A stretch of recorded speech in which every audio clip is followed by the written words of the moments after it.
Halo pemirsa, senang sekali saya Rudi Andanu dapat kembali menjumpai Anda dalam suatu program yang membahas tentang pengembangan kepribadian seseorang melalui berbagai aspek yang terkait di dalamnya, serta hubungannya dengan gejala-gejala sosial yang terjadi di masyarakat. Dan inilah Make It Happen with John Robert Powers. Menjadi pribadi efektif tidak cukup hanya diukur dari sejauh mana penyelesaian tugas di tempat kerja. Namun kita juga harus memiliki keterampilan membagi waktu bagi kepentingan diri kita secara pribadi.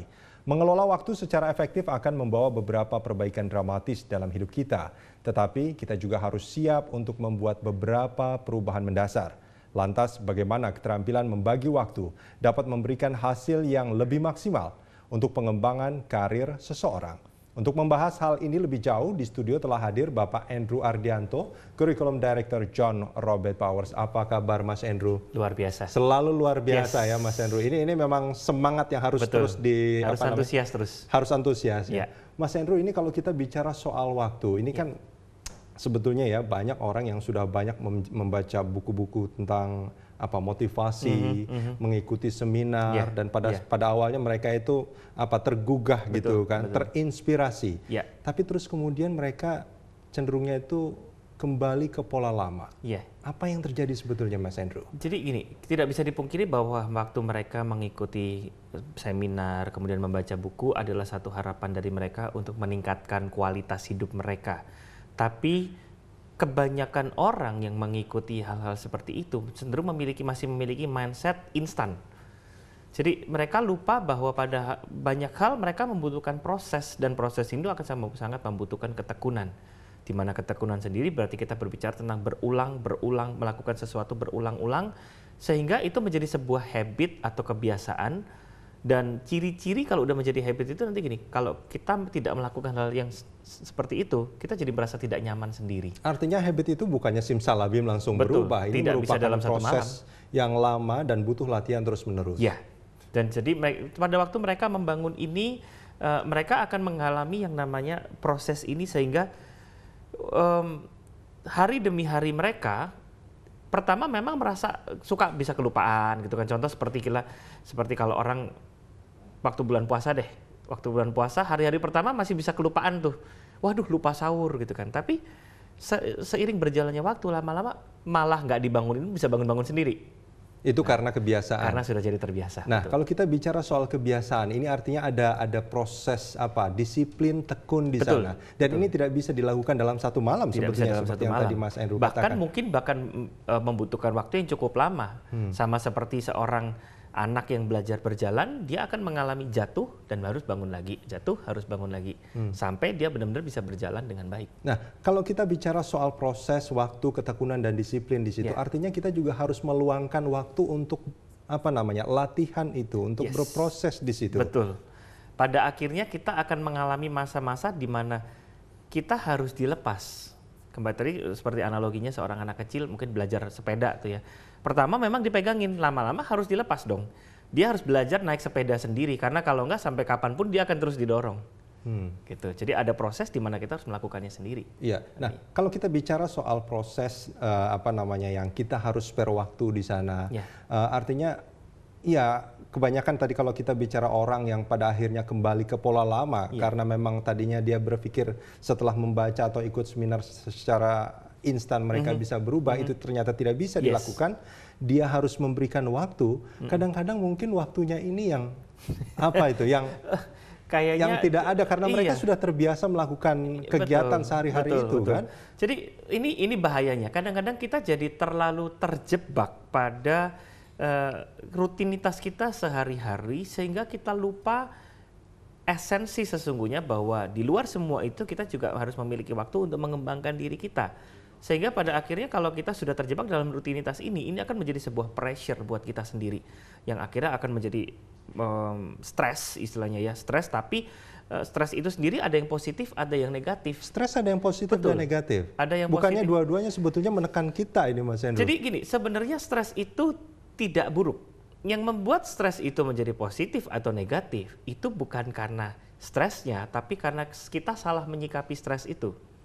Jadi contohnya gini, ada orang mau ujian, anak kuliah mau ujian, dia pasti stres dong. Semua orang yang mau ujian pasti akan menghadapi yang namanya ketegangan. Nah itu kalau orang benar-benar belajar tuh. Tapi karena ketegangan itu membuat dia jadi terpacu untuk belajar. Itu tadi sikap itu. Nah, itu stres yang positif sebenarnya. Jadi stres yang justru malah memicu motivasi kita. Tapi ada juga stres yang negatif yang justru malah membuat ya sudahlah saya gagal dah. Nah, itu stres negatif. Udah under pressure dia jadi apatis. Jadi menyerah seperti itu. Jadi menyerah gitu kan. Nah, kenapa orang bisa mengalami stres negatif? Karena seringkali dia mengalami yang namanya kekurangan waktu. Kurang waktu apa? Pertama, kurang waktu untuk menyelesaikan pekerjaannya. Ada orang yang mungkin mengatakan kalau saya dikasih 36 jam sehari itu jauh lebih bagus. Tapi believe me, 36 jam sehari pun tidak akan cukup untuk dia menyelesaikan pekerjaan.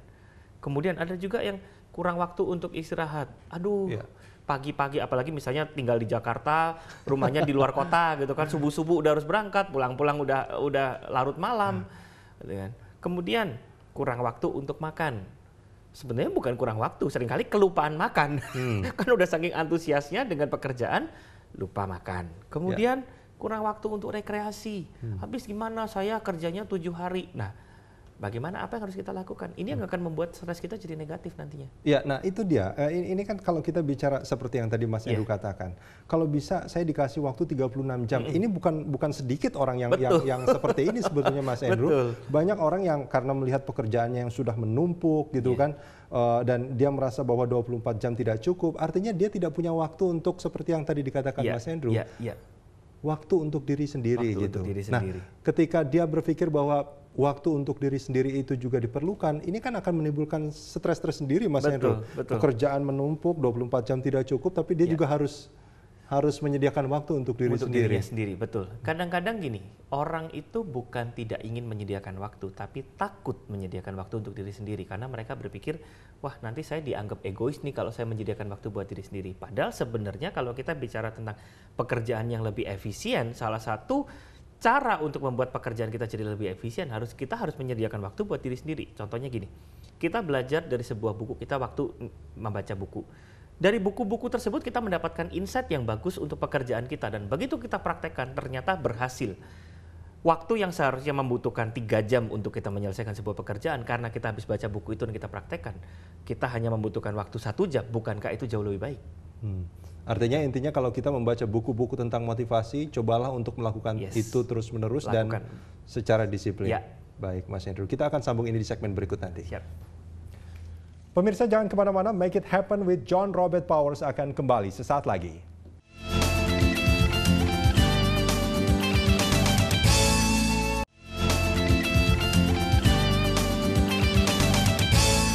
Anda masih di Make It Happen with John Robert Powers dan kita lanjutkan perbincangan. Mas Endru, tadi kalau kita bicara soal waktu untuk diri sendiri bahwa ini penting, ini perlu sebetulnya. Tapi kalau kita bicara soal dampaknya, seberapa besar sih sebetulnya waktu untuk diri kita sendiri terhadap aktivitas kita, goals kita? Saya katakan justru sangat besar. Sangat besar. Betul, karena mau tidak mau banyak benchmark dalam kehidupan kita itu akan terjadi pada waktu kita sudah menetapkan sebuah standar untuk diri kita sendiri, standar kualitas untuk diri kita sendiri. Nah, contohnya begini, kita ambil me time, istilahnya kan me time ya ini waktu untuk diri sendiri gitu kan. Me time ini sebenarnya sesimpel kita melakukan aktivitas misalnya berolahraga atau aktivitas-aktivitas yang berkaitan dengan hobi. Itu akan refresh pikiran kita sehingga pada akhirnya kita akan kembali termotivasi. Makanya kenapa di perusahaan itu diberikan waktu cuti. Nah, banyak orang itu gini, cuti identiknya dengan liburan keluarga. Tapi tidak banyak orang yang menyadari bahwa cuti juga bisa kita gunakan untuk kita beristirahat, sekedar untuk beristirahat. Doing nothing mungkin saya bukan sesuatu yang kayaknya penting banget. Ada orang shopping lah, ada orang yang sekedar untuk berolahraga, baca novel sepanjang hari, terus atau jalan-jalan kemana, ambil 1 hari aja, dampaknya bisa besar banget untuk sepanjang hari sampai di akhir pekan, gitu. Karena dia belajar untuk saya ibaratnya mau mesin nih ya, mesin itu suruh kerja terus-terusan, cepat atau lambat umurnya pasti pendek nih. Pasti akan turun mesin ya. Pasti kalau turun dia mesin, nggak betul. istirahat ya. Bener, gitu kan. Jadi apalagi ini mesin tuh, tubuh manusia juga tidak jauh berbeda, gitu kan. Kalau kita forsir terus-terusan, lama-lama yang ada kita bukannya jadi produktif, tapi malah jadi kontraproduktif. Artinya Mas Hendro ingin mencoba mengatakan bahwa tubuh kita yang seperti mesin ini sebetulnya kalau dipekerjakan, diporsir terus-menerus ini sebetulnya butuh semacam istirahat. Betul. Dan ini sebetulnya seperti apa? Reward buat tubuh. Betul. Gitu ya untuk jadi melakukan. Pada akhirnya sebenarnya kita ini rewarding ourselves. Mungkin kita coba review gitu ya. Kalau kita dengan waktu dulu awal-awal bekerja. Berapa lama waktu yang kita bisa selesaikan untuk menyelesaikan pekerjaan yang sama? Ya. Kalau kita tidak pernah ada ngalamin break dari itu, dulunya mungkin kita setengah jam selesai. Sekarang kenapa jadi 1 jam ya? Sekarang kenapa jadi 2 jam ya? Jangan-jangan karena kita sudah mengalami titik jenuh itu tanpa kita menyadari untuk reward diri kita sendiri. Ya. Dan sekali lagi rewarding ourselves itu bukan menjadi egois, berbeda sekali, gitu kan? Karena ini adalah bicara tentang menjaga motivasi kita di dalam pekerjaan sehingga waktu kita selesai dari taking a break, kita full charge lagi. Ya. Nah, ini kalau kita bicara soal sebetulnya bahwa istirahat atau cuti itu merupakan reward bagi tubuh kita, kita juga kan bicara soal reward dalam pekerjaan lah ini, karir. Ya. Itu adalah reward yang luar biasa sebetulnya. Bagi sebagian orang ini adalah reward yang nyata gitu. Betul. Nah, kalau kita bicara karir, kita harus bekerja luar biasa. Kita harus bekerja sungguh-sungguh mencurahkan pikiran, tenaga untuk karir kita gitu. Yeah. Kalau kita bicara bahwa harus menyediakan waktu juga untuk tubuh kita gitu ya, maksudnya untuk diri kita sendiri. Untuk diri kita sendiri, bukankah itu agak sedikit kontradiktif Mas Hendro? Betul. Tapi gini, coba bayangkan misalnya kita udah bekerja nih abis-abisan, kemudian sampai di satu titik kita jatuh sakit. Makanya tadi saya bilang bukan jadi produktif, kita jadi kontraproduktif. Dan sakitnya biasanya orang kalau udah keforsir nih, sakitnya itu bukan sakit ringan. Dan nggak sebentar. Yang ada justru malah nanti kos yang dikeluarkan karena kita kesehatan itu nggak mahal loh. Kesehatan tuh gratis. Yang mahal kalau sakit. Ya kan? Jadi karena uang yang kita keluarkan, dana yang kita keluarkan untuk membayar biaya pengobatan kita, mungkin jauh lebih besar daripada kalau kita mengambil waktu sejenak untuk kita rehat, untuk kita taking a break. Karena seperti gini, kuda pacu itu di luar mereka berpacu, mereka memang harus training. Tapi ada masanya di mana mereka benar-benar dipamper oleh si penjaga kudanya. Kenapa? Supaya kudanya ini tetap punya spirit stamina dan yang tetap fit. Nah, kalau kita bicara bahwa ini memang penting, Mas Hendro. Ini kalau kita bicara waktu yang tepat gitu, Mas Hendro. Kira-kira kapan sih kita harusnya mengambil istilahnya me time ini, take a break lah gitu istilahnya, sejenak untuk terus kita nanti bisa melanjutkan lagi dengan motivasi, dengan stamina yang kembali lagi. Kira-kira gimana tuh indikatornya kapan kita bisa lakukan itu ya? Iya. Sebenarnya gini, kita bisa lakukan ini secara berkala. Setiap hari pun bisa. Setiap hari? Setiap hari pun bisa. Contohnya gini, kita pulang kerja gitu kan. Oh, bukan di tengah kerja kita ngambil tidur gitu ya? Nah, bukan ya? Gini, di tengah kerja misalnya gini, di tengah kerja kan kita selalu ada lunch break. Gitu kan. Lunch break mungkin sekedar kita beristirahat, makan siang, orang biasanya makan siang 15 menit kan. Yeah. Tapi sisanya itu apa yang kita lakukan? Gitu kan. Nah, itu sebenarnya adalah sebuah bagian dari kita beristirahat. Atau setidak-tidaknya misalnya kita sudah jenuh dengan pekerjaan. Ke pantry bikin kopi sebentar, ngopi. Atau kemudian kalau kita masih single, setelah pulang kerja kita bisa hangout dengan teman-teman, ngobrolin sesuatu yang nggak ada kaitannya dengan pekerjaan. Pembicaraan-pembicaraan nggak penting tuh. Nonton film. Nah, itu bisa menjadikan waktu untuk me time. Kemudian kalau misalnya kita pulang ke rumah, mungkin main dengan keluarga, atau misalnya ada orang yang bisa main game atau baca sesuatu, asal nggak lama-lama, itu akan menjadi istirahat. Kemudian misalnya dilakukan per minggu, bisa olahraga atau rekreasi, take a getaway, mungkin misalnya kemana sekedar 1-2 hari, kan weekend Sabtu Minggu gitu kan getaway, Minggu balik, Senin udah recharge lagi. Kemudian cari tempat yang tidak hiruk pikuk, ke taman mungkin. ke taman. Nah, itu. Jadi banyak cara yang bisa kita lakukan untuk kita bisa pamper ourselves. Dan sebetulnya itu nggak mahal juga untuk Tidak melakukan mahal, itu. sama Ini sekali intinya tidak kalau kita bicara soal me time ini bisa kapan saja sebetulnya. Dan kita kalau memang ada kesempatan kita memanfaatkan itu dengan baik. Baik, Mas Hendro. Kita akan sambung ini di segmen berikut nanti. Thank you. Ya, pemirsa jangan kemana-mana. Kami akan lanjutkan perbincangan setelah jeda sesaat lagi.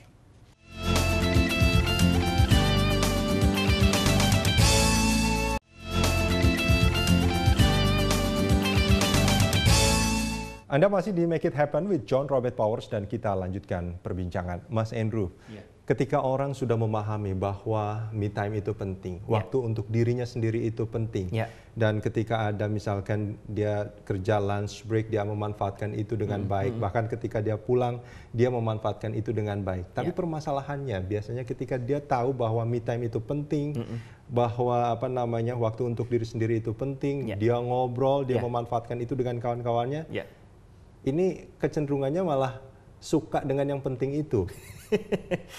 Jadi istilahnya jadi terbengkalai, ada pekerjaan-pekerjaan terbengkalai. Iya, jadi dia lebih banyak meluangkan waktu untuk itu daripada.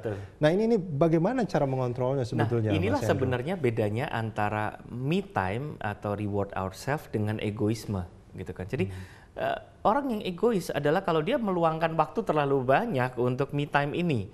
Sementara me time ini kan mau tidak mau di luar me time itu kita punya tanggung jawab kepada banyak pihak, entah itu lingkungan, entah itu pekerjaan kita, entah itu keluarga, kita punya tanggung jawab kepada mereka. That's why me time ini hanya boleh mengambil waktu sedikit sebenarnya. Dan seringkali terjadi pekerjaan-pekerjaan yang bisa terbengkalai karena dia itu hanya istilahnya mengalihkan penyebab stres instead of menyelesaikan. Mengalihkan bukan menyelesaikan. Bukan menyelesaikan. Jadi fokusnya kembali orang kadang-kadang kalau misalnya dalam sisi pikiran gitu ya, dia hanya berpikir untuk masalahnya instead of berpikir solusi. Nah, harusnya kita setelah selesai me time ini, kita kembali lagi pada tanggung jawab kita dan kita harusnya menemukan ide-ide baru untuk menyelesaikan penyebab-penyebab stres kita. Entah itu mungkin deadline dalam pekerjaan lah, entah itu mungkin tanggung jawab kita sebagai anggota keluarga. Itu mungkin ada satu tips yang bisa kita lakukan sebelum kita melakukan me time. Kadang-kadang ada orang yang me time-nya juga nggak bisa fun karena banyak kepikiran, gitu kan? Banyak kepikiran. Apa yang kita bisa lakukan? Yang di pikiran ini dicatat. Sebelum kita melakukan me time, catat aja. Kenapa kita kepikiran? Karena kita takut lupa, itu kan? Jadi supaya nggak lupa, di backup dulu. Kita catat. Setelah kita buat catatan, then it's me time. Gitu kan. Selesai me time, kita ambil kembali catatan lagi, kita rekam kembali, kita masukin lagi ke hard disk kita istilahnya. Atau mungkin catatan itu pada saat dia melakukan me time, ngobrol sama kawan-kawan, ngobrol sedikit ternyata bisa kadang-kadang bisa dapat insight, dapat jawaban mungkin dari obrolan itu. Kadang-kadang justru dari obrolan-obrolan tersebut kita bisa menemukan new ideas karena ada pepatah yang mengatakan there is nothing new under the sun. Bahwa ide seseorang sebenarnya adalah merupakan terapan dari ide orang lain. Bisa jadi waktu kita ngobrol-ngobrol dengan rekan kerja kita, dengan komunitas kita, mereka justru malah bisa memberikan ide yang tanpa kita sadari membantu kita. Iya. Nah, Mas Andrew ini kan sebetulnya sering gitu ya, mungkin Mas Andrew juga pernah menemukan ini karena masalah pekerjaan yang luar biasa stres gitu kan ya, pada saat lunch break misalkan dia harus jam 12, jam setengah 2 misalkan dia harus masuk, tapi karena lagi asik ngobrol gitu sama kawan-kawan sudah setengah 2, aduh ntar lagi deh pekerjaannya juga nggak akan selesai kok, dikerjain sebentar lagi gitu. Ya udah kita ngobrol lagi aja kan gitu. Itu kan banyak juga kuncinya yang di situ. seperti Nah itu kan berarti kan dia gini, sudah menjadi apatis menghadapi stres itu secara apatis. Itu kan nanti juga nggak bakal selesai juga hari ini gitu kan, ntar aja. Berarti dia lupa, dia cuman memindahkan bukan menyelesaikan gitu loh. Kalau dia fokusnya pada menyelesaikan, waktu dia kembali waktu dia tahu setengah 2, setengah 2 waktunya saya harus move on, saya harus move forward. Mungkin di pertemuan sebelumnya kita sempat bahas tentang failing forward gitu ya, bagaimana kadang-kadang kita akan menghadapi failing itu sebagai sebuah point me time.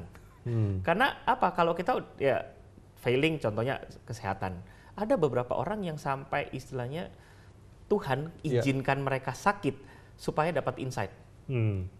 Jadi ada orang yang sudah saking sibuknya dan kemudian mereka jatuh sakit dan lumayan lama itu tadi, sehingga mau tidak mau dia harus duduk di rumah bed rest, tapi justru pada waktu bed rest itu keluar ide-ide baru. Kenapa? Saya pikir ya memang yang sang pencipta itu mau kita lebih balance dalam kehidupannya. Jadi makanya diizinkan sakitnya, tapi saya jagain deh hidup kamu. Gitu loh. Jadi istilahnya sang pencipta mengatakan begitu kan. Dan itu bisa terjadi kepada banyak orang. Baik. Itu failing. Failing forward. Ya, okay. Nah, Mas Andrew, kalau boleh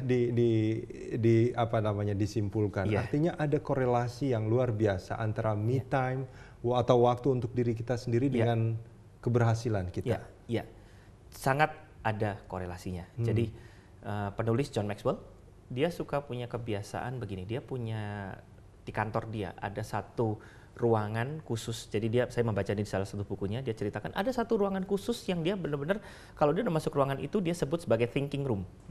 Dan dia mengatakan ini adalah sanctuary-nya dia, tempat sucinya dia, gitu kan. Dia kalau udah masuk di ruangan itu tidak ada satu staf pun yang berani mengganggu karena itu adalah waktunya dia duduk, berpikir dan dia mencari ide baru. Menariknya, setiap dia keluar dari ruangan itu, jadi di ruangan itu cuma ada satu meja dan berbagai macam buku, satu meja itu dengan post-it berwarna-warni. Nah ini caranya dia, gitu ya. Setiap dia keluar dari pintu itu, keluar ide baru dan tidak lama kemudian akan ada buku baru dari John Maxwell. Jadi akhirnya membuat John Maxwell semakin dikenal. That's why me time itu perlu untuk kita memberikan ruang buat diri kita sendiri untuk memikirkan langkah apa yang akan saya lakukan berikutnya. Ya. Intinya juga untuk bisa melakukan me time ini kita memang harus terampil juga membagi waktu, dan itu akan mengarahkan kepada kesuksesan dan keberhasilan kita ke depan. Ya, ada satu kisah lagi sebenarnya, Walt Disney. Walt Disney itu dia suka liburan. Saya suka nih Walt Disney. Nah, Walt Disney di Disneyland Anaheim ada satu apartemen pribadinya beliau pada waktu beliau masih hidup. Kalau liburan dia suka datang ke situ. Dan apa yang dia lakukan, dia tiap pagi dia jalan-jalan di theme parknya itu, dan setiap stafnya bertanya, "Sir, kamu ngapain pagi-pagi di sini?" Dia cuma bilang, "Saya lagi mikirin saya mau buat apa abis ini." Dan itu buat saya, dan makanya kenapa Walt Disney itu bisa berkembang sampai saat ini, karena ada mimpi seorang Walt Disney. Dan selalu ada me time di selalu ada yang sukses. Me time, benar, selalu ada me time untuk mereka. Baik, Mas Andrew, terima kasih banyak sudah di John Robert Powers. Yes. Pemirsa, mari kita simak beberapa tips dari John Robert Powers berikut ini.